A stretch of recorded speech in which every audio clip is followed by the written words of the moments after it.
우리 한 목소리로 읽도록 하겠습니다. 시작. 예수 그리스도의 종 바울은 사도로 부르심을 받아 하나님의 복음을 위하여 택정함을 입었으니 이 복음은 하나님이 선지자들을 통하여 그의 아들에 관하여 성경에 미리 약속하신 것이라. 그의 아들에 관하여 말하면 육신으로는 다윗의 혈통에서 나셨고 성결의 영으로는 죽은 자들 가운데서 부활하사 능력으로 하나님의 아들로 선포되셨으니 곧 우리 주 예수 그리스도시니라. 아멘. 하나님의 복음이라는 주제로 말씀을 전하도록 하겠습니다. 새해 첫날, 우리 새해 2025년도는 어떻게 시작하면 좋을까 고민을 하던 차에 우리가 이제 올해가 횟수로는 3년 차가 시작됩니다. 교회 안에 더 분명한 복음이 필요하겠다라고 하는 생각이 들었고, 그래서 복음의 핵심인 로마서 1장을 로마서를 강의하기로 결정을 했습니다. 자, 이제 로마서 강의가 시작됩니다. 오늘 1년을 다 보내게 될지 아니면 얼마나 갈지는 잘 모르겠습니다. 로마서 강의를 통해서 여러분들이 하나님을 알아가고 복음의 핵심을 분명히 알아가는 시간이 되었으면 좋겠습니다. 자, 많은 사람들이 로마서를 성경 중에 성경, 또 복음의 핵심, 바울의 복음서라고 이렇게 이야기합니다. 혹자는 성경을 반지로 한다면 로마서는 그 반지 안에 보석이라 이렇게 얘기할 정도입니다. 그만큼 중요한 책이다라고 하는 말씀입니다. 실제로 지난 2000년 동안 교회 역사를 볼 때 여러 위대한 인물들이 이 로마서의 영향을 많이 받았고 그간 생겨난 거의 많은 이단들도 이 로마서의 영향력을 많이 받았습니다. 로마서는 그만큼 중요한 책임임을 우리가 또 알 수 있겠죠. 성 어거스틴, 마틴 루터, 존 웨슬리 이런 사람들은 모두 이 말씀을 읽다가 말씀을 듣다가 이 로마서 말씀을 이 주석되어진 말씀을 그냥 읽는 것을 듣다가 회심하고 놀랍게 변화된 삶을 경험한 자들입니다. 사도 바울은 총 13편의 서신서를 기록했는데 로마서를 제외하고는 모든 서신서들은 그 교회에 보내는 편지가 모두 그 교회의 상황과 어떠한 사건 때문에 보내는 편지들이었습니다. 그래서 가령 고린도전서는 파벌 때문에 교회 안에 고린도 교회 안에 파벌이 생김으로 인해서 보내진 편지였고 갈라디아서는 율법주의자 거짓 복음자들이 들어와서 교회를 어지럽히는 가운데 보내어진 편지였습니다. 보내는 분명한 목적이 있었다는 거죠. 교회 안에 문제가 있었습니다. 그러나 로마서 경우는 좀 다릅니다. 바울은 로마에 가본 적이 한 번도 없습니다. 이 당시에는 로마에 가본 적이 없는 이 로마 교회에 편지를 하게 된 이유는 무엇이냐면 이 로마 교회 안에 분명한 복음을 배우고 양육받는 시스템이 없었던 것으로 보입니다. 그래서 한 번도 복음에 대해서 구원에 대해서 한 번도 제대로 배워보지 못하는 하나님이 누구신지 예수님이 누구신지에 대해서 제대로 양육받지 못한 그들에게 이 사도 바울은 복음의 정석, 복음의 아주 엑기스들을 뽑아서 여기 로마서에 기록하여 로마 교회에 보내게 됩니다. 그래서 구원과 복음, 신학적이고 신앙적인 이 모든 내용들이 이 복음, 이 로마서 안에 들어가 있다고 생각하면 되겠습니다. 자, 바라기는 여러분들이 로마서를 공부하는 동안 모두가 이 로마서의 가르침을 자신의 심령에 또 새길 수 있는 시간이 되기를 간절히 소망합니다. 그래서 이 시간들을 통해서 하나님을 더 깊이 알아가고 하나님을 더 뜨겁게 사랑하는 시간들이 여러분들 안에 있기를 소망합니다. 자, 로마서 1장 1절을 함께 읽도록 하겠습니다. 예수 그리스도의 종 바울은 사도로 부르심을 받아 아멘. 자, 우선 우리가 이 1장 1절에서 중요하게 좀 보아야 될 세 가지 문장이 있는데 첫 번째는 예수 그리스도의 종입니다. 종. 예수 그리스도의 종. 종은 헬라어로 들로스라고 하는 단어인데 이 들로스라고 하는 이 단어는 종이라는 뜻도 있지만 이 종은 노예를 의미합니다. 노예. 바울 자신은 지금 누구의 종으로, 누구의 노예라고 얘기하고 있습니까? 예수 그리스도의 노예라. 자신을 노예라고 지금 얘기하는 거예요. 바울이 자신을 예수님의 노예라고 한 것은 스스로 주님 앞에 모든 것을 맡겼다는 뜻이에요. 노예는 누구를 의지해서 살아가냐면 주인을 따라가는 사는 사람입니다. 그 신분은 노예입니다. 지금 바울 자신이 스스로 노예가 된 겁니다. 나는 하나님께 또 예수님께 나의 인생을 맡겼다라고 하는 뜻이죠. 그래서 자기가 있는 곳마다 자기가 드러나는 것이 아니라 예수님만 드러나게 하겠다는 그 의미를 가지고 지금 그렇게 자신을 소개하고 있습니다. 바울뿐만 아니라 그리스도인들은 모두 예수 그리스도의 종입니다. 바울은 자신의 인생을 주님께 맡겼던 자였습니다. 그래서 자신이 드러나는 것이 아니라 예수님만이 드러나는 인생을 살았던 사람이 바로 사도 바울입니다. 자, 우리 또한 그렇습니다. 우리는 주님의 사람들, 예수 그리스도를 믿는 크리스찬들입니다. 우리도 이렇게 얘기할 수 있습니다. 나 세무는 예수 그리스도의 종입니다. 여러분도 한번 자신의 이름을 들어서 한번 해볼까요? 자, 나 누구는 예수 그리스도의 종입니다. 아멘. 아멘이시죠? 우린 주님의 종입니다. 내 인생을 주님께 맡긴 겁니다. 그리고 주님이 인도하시는 대로 살아가고 내가 드러나는 것이 아니라 주님이 드러나는 그 삶을 살아가는 자들이 우리라는 것입니다. 자, 두 번째는 바울이라고 하는 예수 그리스도의 종 바울은 이렇게 얘기합니다. 사실은 바울이 이름이 사실은 바울이 아니잖아요. 뭐였습니까? 처음에 사울이었습니다. 원래 이름은 사울입니다. 이 사울은 이 구약에 등장하는 인물 아닙니까? 베냐민 지파 그리고 유대인의 초대 왕입니다. 자, 초대 왕을 배출한 베냐민 지파는 그 지파의 어떤 그런 마음이 있지 않을까요? 우월함. 야, 우리 지파에서 초대 왕이 등장했어. 나왔어. 이런 어떤 마음이 있었을 거란 말입니다. 자, 사울이라는 이름의 뜻은 이런 뜻입니다. 요구하다. 그리고 또 하나 큰 자라고 하는 뜻도 있습니다. 자, 요구는 채워지면 또 다른 요구를 낳기 마련입니다. 여러분들도 그렇지 않습니까? 나 이거 먹고 싶어. 그걸 먹고 나면 또 뭐 됩니까? 다른 게 또 먹고 싶고. 내가 이거 갖고 싶어. 그러면은 그 다음에 또 뭐가 생각납니까? 이게 얻어지면 다른 게 얻고 싶고 다른 게 갖고 싶어 하는 마음이 생기지 않습니까? 자, 요구하다라고 하는 이 뜻에는 채워지면 그 또 다른 것을 요구하게 된다라고 하는 이 이름의 뜻을 가지고 있는 거죠. 사울 왕도 이제 왕이 앉았음에도 이 사울 왕은 또 다른 것을 요구합니다. 만족함이 없다는 거예요. 권력의 노예가 되어 비참하게 사울의 마지막은 비참했습니다. 사울 왕은 구약의 사울 왕은 말이죠.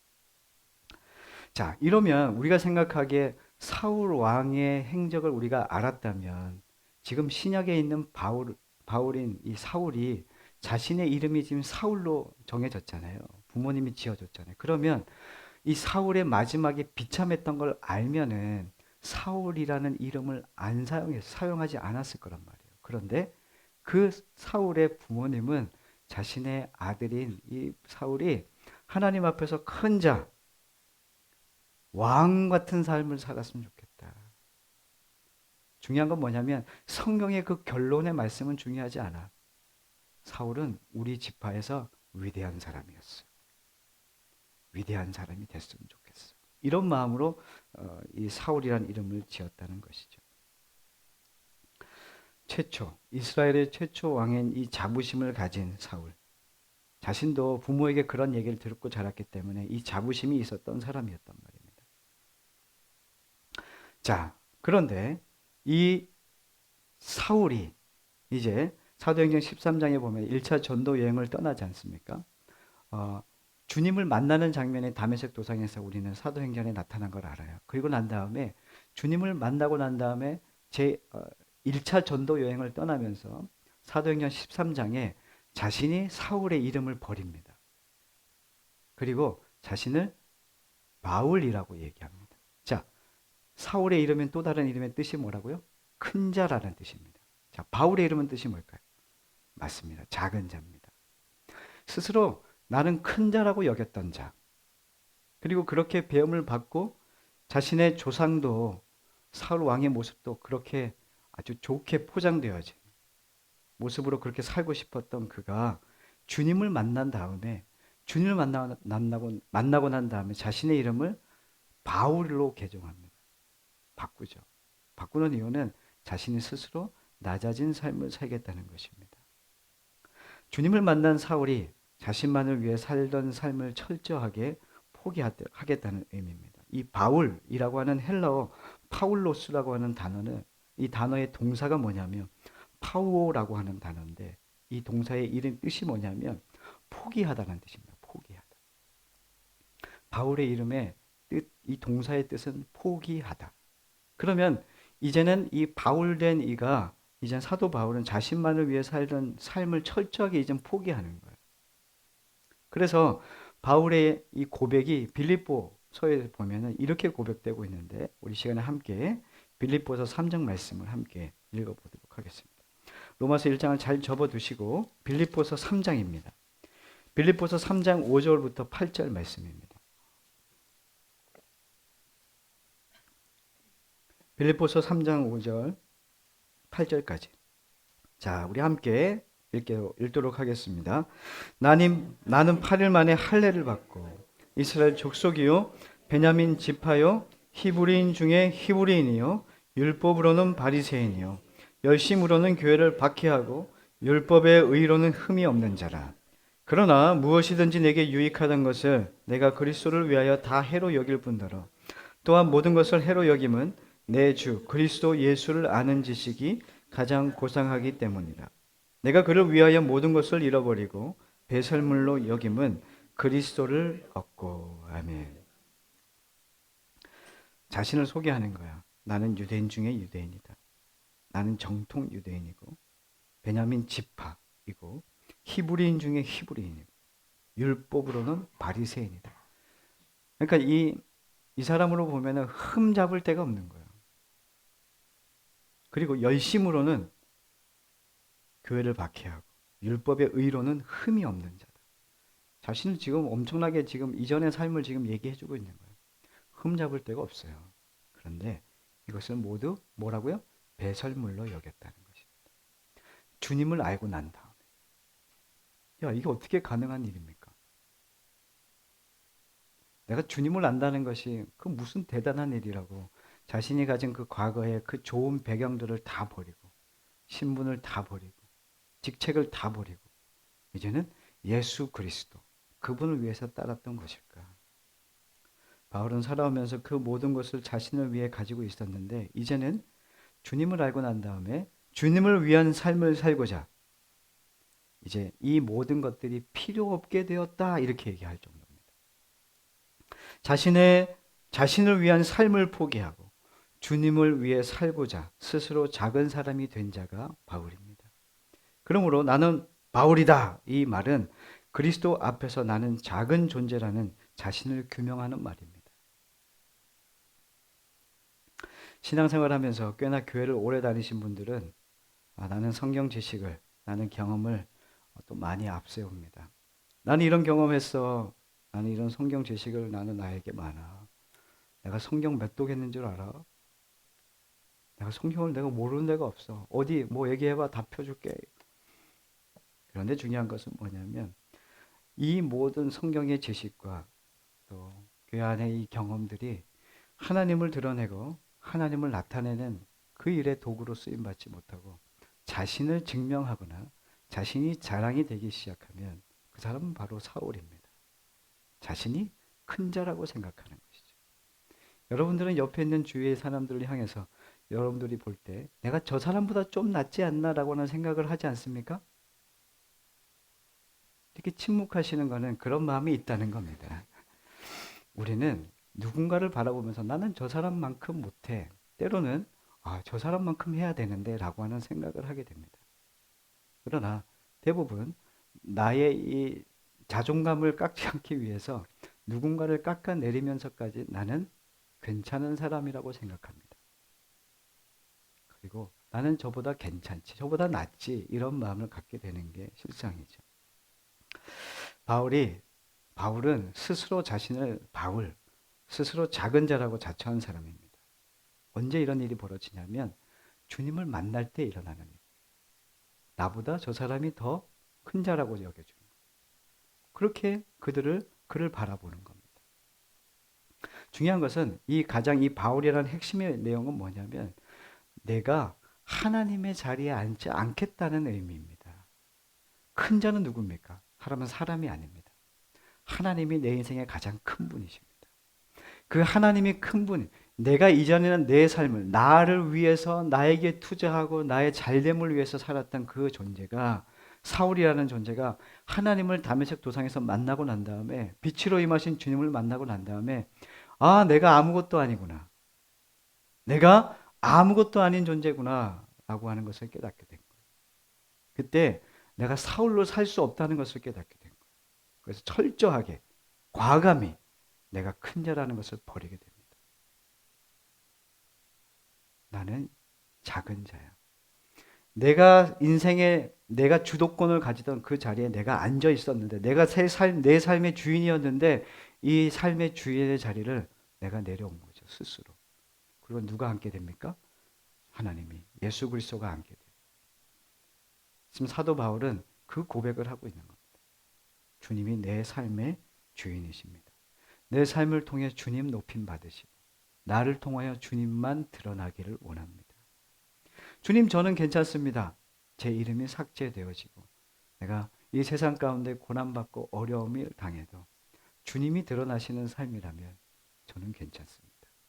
그 고백과 함께 바울의 인생은 1차 전도 여행, 2차, 3차 그리고 자신을 로마에 상소하여 로마 왕 앞에 선 자신을 상소하여 거기에서 스스로 자신이 주님을 선포하고 복음을 선포하고 끝내 죽음을 선택했던 생명까지 걸었던 그의 삶이 왜 그랬을까?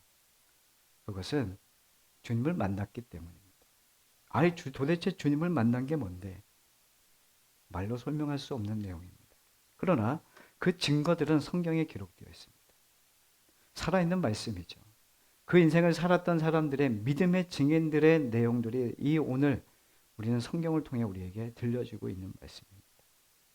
주님은 살아계시고 주님을 만난 자는 사울의 자리에서 바울의 자리로 큰 자에서 작은 자로 살게 되는 줄 믿습니다.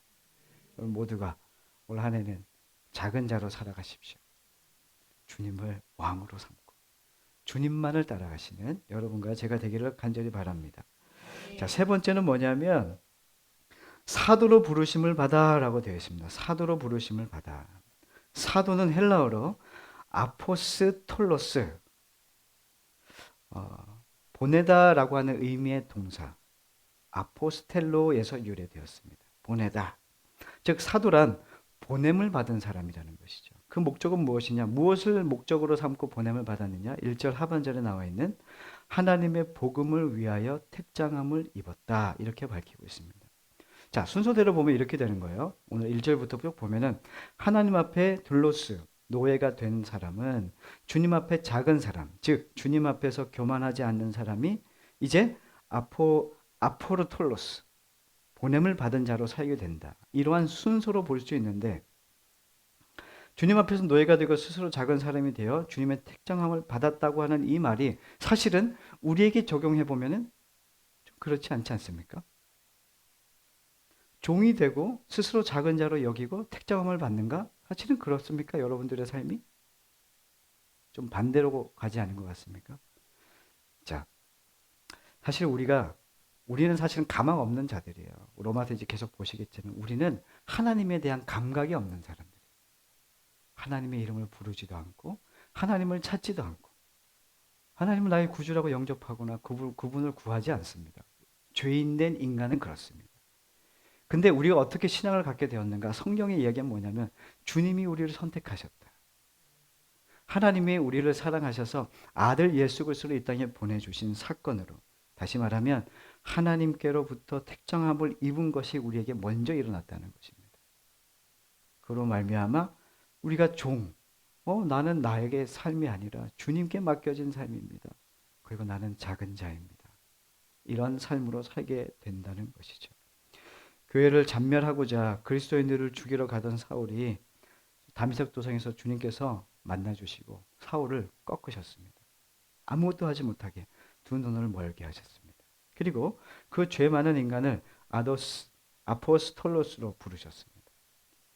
사울아, 사울아, 너가 나를 핍박하던 내가 예수다. 주님 만나주셨습니다. 주님이 일방적으로 그를 만나주신 겁니다.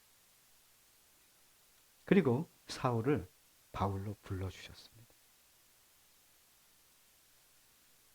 그 은혜가 있었기 때문에 사울은 자신의 삶을 포기할 수 있었고 바울의 삶을 살게 된 것입니다. 도저히 감당할 길 없는 주님의 사랑에 보답하기 위하여 자신이 스스로 종이 되기로 결정하고 노예가 되기로 결정하고 그리고 그의 삶을 작은 자로 여기며 살게 된 것이죠. 자, 2절 말씀을 보겠습니다. 2절 말씀을 로마서 1장 2절 말씀입니다. 자, 계속해서 보도록 하겠습니다. 2절. 이 복음은 하나님의 선지자들을 통하여 그의 아들에 관하여 성경에 미리 약속하신 것이라. 이 복음은 하나님의 아들인 이 땅에 오셨다는 것을 이야기하고 있다는 것입니다. 3절입니다. 그의 아들에 관하여 말하면 육신으로는 다윗의 혈통에서 나셨고, 이 말은 뭐냐면 하나님의 아들 예수 그리스도는 참 인간이셨다라고 하는 것입니다. 자, 4절입니다. 시작. 성결의 영으로는 죽은 자들 가운데서 부활하사 능력으로 하나님의 아들로 선포되셨으니 곧 우리 주 예수 그리스도시니라. 이 말씀은 뭐냐면 아까 3절은 참 인간이셨다는 것이고 4절은 참 하나님의 아들, 참 신이었다라고 하는 말씀입니다. 우리의 구원자로 오시는 메시아는 참 인간이어야 됩니다. 그리고 참 신이어야 됩니다. 이게 왜 중요하냐면 참 인간으로 오셔야 인간의 모든 죄를 가질 수 있어요. 대신해서 이렇게 전가받을 수 있다는 것입니다. 모든 고통과 모든 핍박을 모든 조롱을 받으실 수 있는 조건입니다. 그리고 죄 없으신 분들이 이 죄를 대신 뒤집어쓰고 어린 양으로 죽임을 당하는 것이죠. 근데 죄가 없어야 됩니다.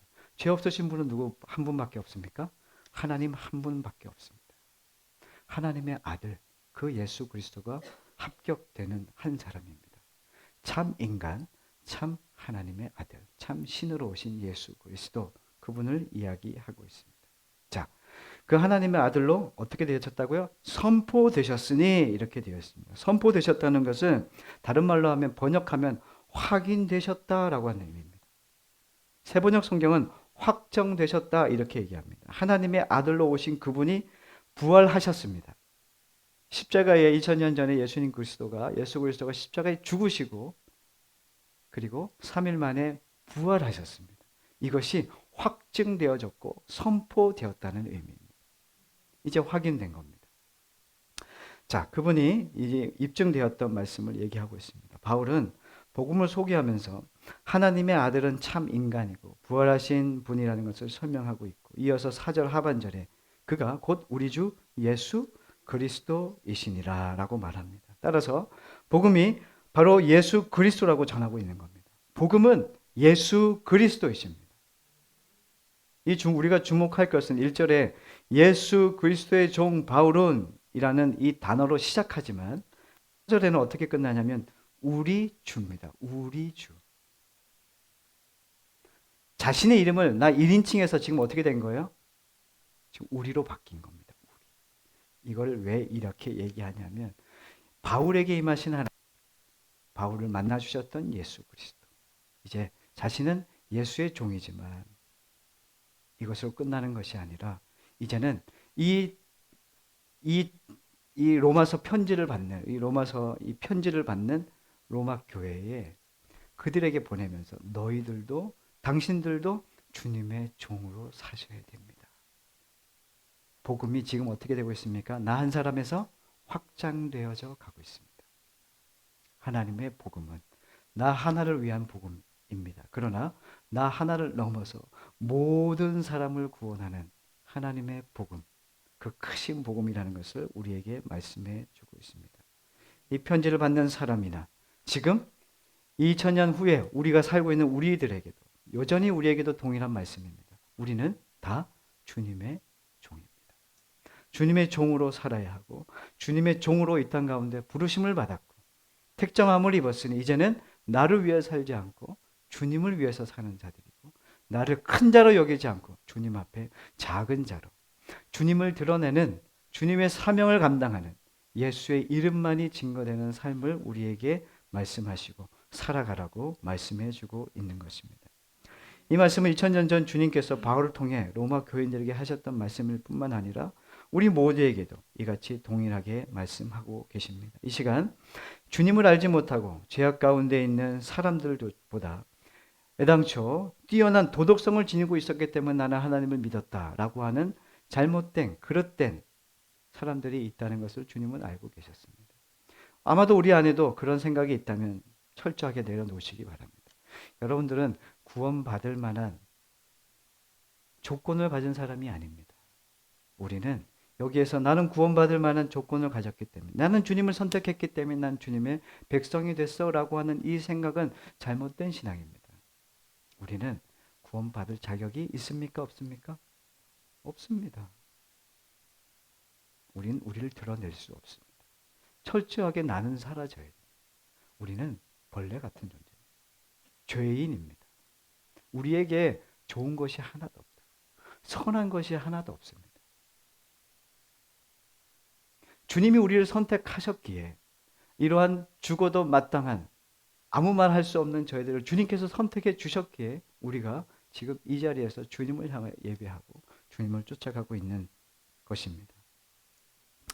자, 우리 한번 말씀을 하나 좀 찾아보겠는데 사무엘상 15장 말씀입니다. 사무엘상 15장 17절 말씀을 펴두시고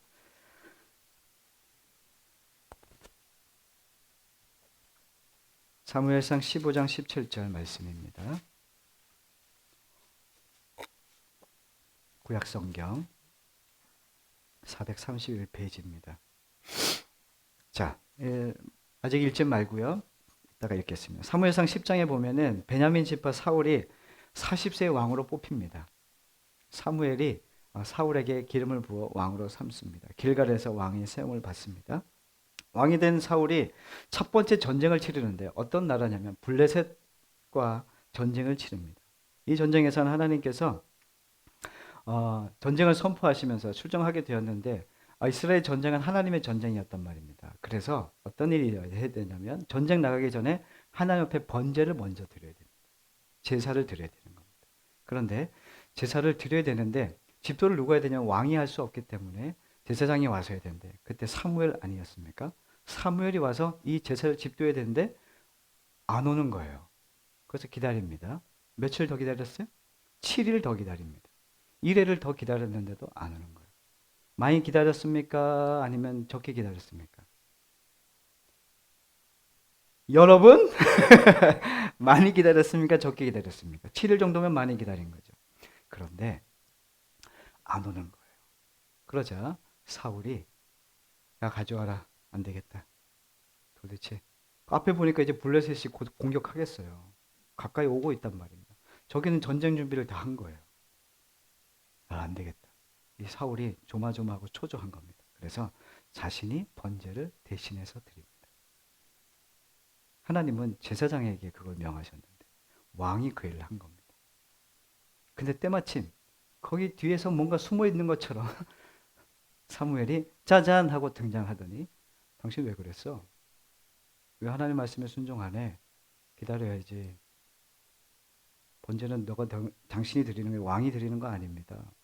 당신이 할 수 없어요. 이렇게 얘기하자 이 사울이 변명을 합니다.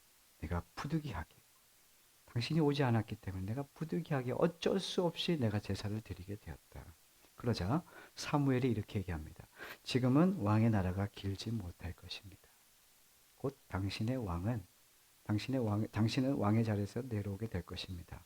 이렇게 얘기합니다. 자, 이 전쟁 블레셋과의 전쟁이 끝났습니다. 그 후로 사울은 어떤 마음이 있었냐면 전쟁에 이끌려면 병사들이 필요해. 힘센 사람이 필요해. 그러면서 전쟁에 능한 힘센 사람, 용감한 사람들을 불러 모으기 시작합니다. 성경에 기록된 내용이죠. 그 후에 아멜렉과의 전투가 15장에 시작됩니다.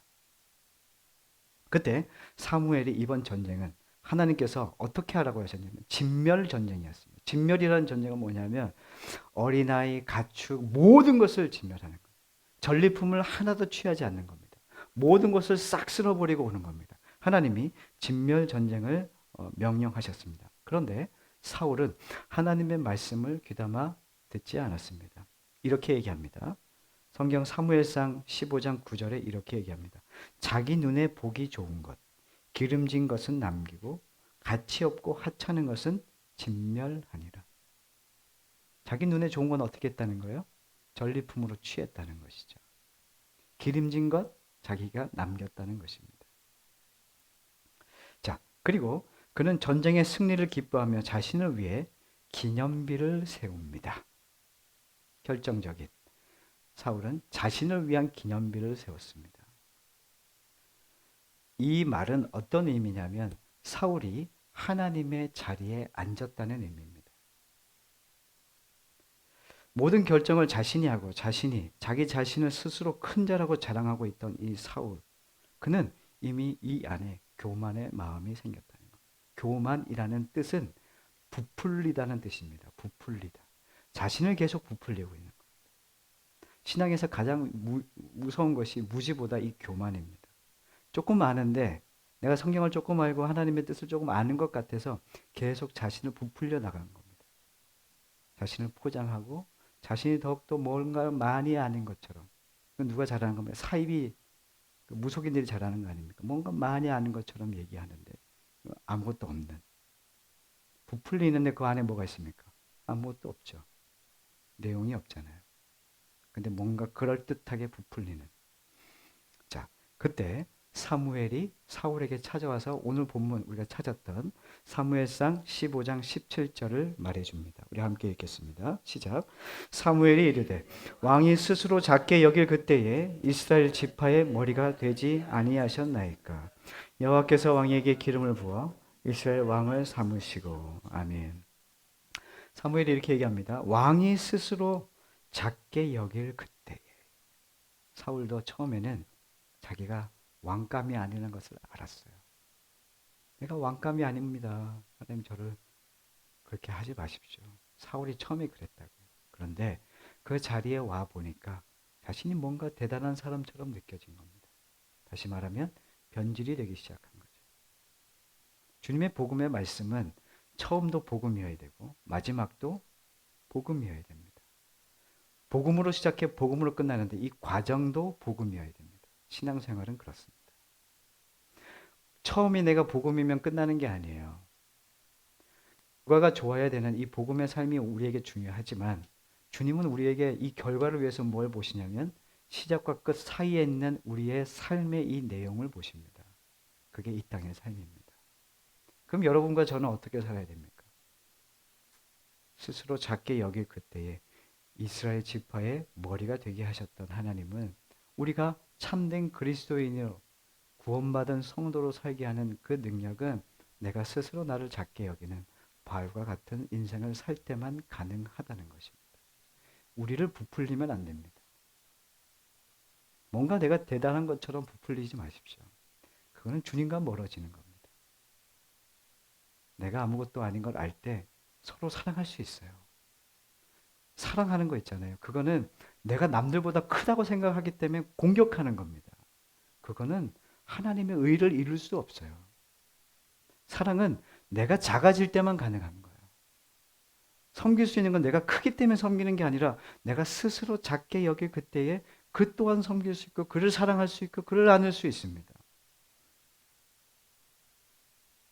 내가 하나님 어떤 자인지, 내가 얼마나 하나님 앞에 큰 죄인인지, 내가 얼마나 벌레 같은 죄인인지, 내가 얼마나 연약한 자인지 깨달은 자만이 누군가를 바라볼 때 그 사람 또한 그 영혼을 사랑하는 마음이, 긍휼한 마음이 생긴단 말입니다. 지금 무한의 그 여객기 사고로 인해서 많은 애통하는 이들이 있지 않습니까? 저는 뉴스를 보면서 세월호 참사를 경험한 이들이 한 번에 같이 내려가서 그들을 위로하는 장면을 봤습니다. 무엇보다 큰 위로가 되지 않았을까 생각이 되었습니다. 자식을 잃었던 그들이 오랜 시간 아직도 이 마음 가운데 자식을 묻고 있는 그 부모들이 그 어려운 가운데 있는 그들의 유가족들을 찾아가서 그들에게 손을 잡아주고 그들과 함께 해주었습니다. 뭔가 내가 그럴듯한 어떤 말로 그를 위로하거나 이렇게 할 수 없잖아요. 근데 이들은 그 아픔을 겪었던 사람이기 때문에 그들이 당한 이 어려움과 그 슬픔을 누구보다 잘 알지 않겠습니까? 그리스도를 경험한 자, 자신이 하나님 앞에 얼마나 변변치 않고 얼마나 연약한 존재이고 얼마나 하찮은 존재인지 아는 거예요. 그 사람은 하나님을 사랑하고 하나님을 의지하고 하나님을 따라갑니다. 그리고 누군가가 그 하나님을 만날 수 있도록 사랑하고 기다려주고 배려하고 주님의 표지판으로 서 있게 되는 거예요. 그게 우리에게 남겨진 소명입니다. 저는 어젯밤에 제 사랑하는 딸을 사랑해야 됨에도 불구하고 또 새해에 호통을 치고 말았습니다. 뭔가 목사의 삶도 대단한 뭔가 거룩한 운동을 하고 뭔가 대단한 사역을 해야 될 것 같은데 제가 무너지는 자리는 어디냐면 하찮은 가정생활이란 말입니다. 뭐 그 대단하겠어 그 가정생활. 큰 일을 위해서 뭐 그런 것 좀 이렇게 그게 아니라 사람이 무너지는 것은 하찮고 작은 일입니다. 밤이나 움직여야지. 제 마음에 지금은 움직여서 뭔가를 해야 될 텐데 이제는 자야 될 텐데 자지 않아. 뭔가 이 시스템 안에 약속의 시간이 안 맞아. 근데 제 마음에 갑자기 꾹꾹 눌러 담던 그 분노가 치밀어 올랐어요. 호통을 치고 말았어요. 꼭 이렇게 하고 나면 뭐가 생깁니까? 후회가 됩니다. 군사님 어떻게 해야 됩니까?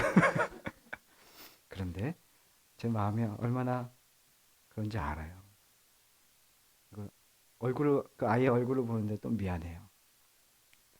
그래서 또 다짐을 합니다. 하나님, 내가 제 사랑하는 아이도 내가 품지 못하는데 어디 가서 그 영혼들을 구원하고 그들을 끌어안을 수 있겠습니까? 하여튼 이런 상황 가운데 있습니다.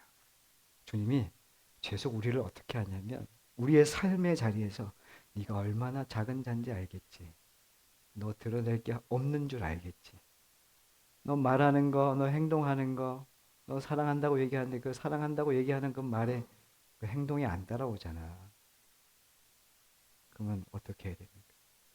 주님께서 그렇게 계속 확인시켜 주시면서 너는 나의 사랑을 입은 자야. 나를 통해 너가 증명되고 너를 통해 내가 드러나게 될 건데 너는 나에게 붙어 있어야만 돼.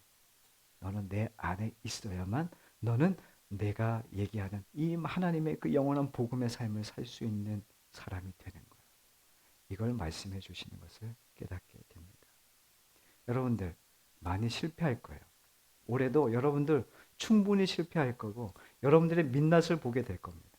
그러나 그때 여러분들의 머리에 여러분 생각에 마음에 주님이 기억되어야 됩니다. 그래서 주님이시지. 그래서 주님밖에 없지.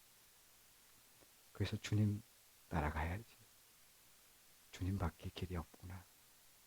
이것을 알아가는 겁니다. 사울이 그랬고 우리 역시 그러한 자금의 자리로 주님께서 부르고 계십니다. 우리는 우리의 뜻대로 살지 않습니다. 주님의 뜻과 소명을 따라 주님이 주시는 말씀을 따라 주님 앞에 순종하는 사도 바울과 같은 사람이라는 것을 잊지 않고 우리를 통해 일하신 하나님의 그 역사가 여러분의 삶을 통하여 증거되기를 간절히 소망합니다. 기도하겠습니다. 사랑과 은혜가 충만하신 하나님, 연약하고 부족한 저희들이지만 주님께서 우리를 선택하셔서 이 자리에 불러주셨음을 믿습니다. 감사합니다. 교만하지 않게 하시고 바울과 같이 나를 작게 여기고 스스로 나를 작게 여길 그때에 주님께서 우리를 높여주시는 그 놀라우신 주님의 역사를 경험하게 될 줄 믿사오니 새해 더욱 주님을 따르고 주님만 사랑하는 우리는 교회 모든 가족들이 되도록 축복해 주옵소서. 예수님 이름으로 간절히 기도드렸습니다. 아멘.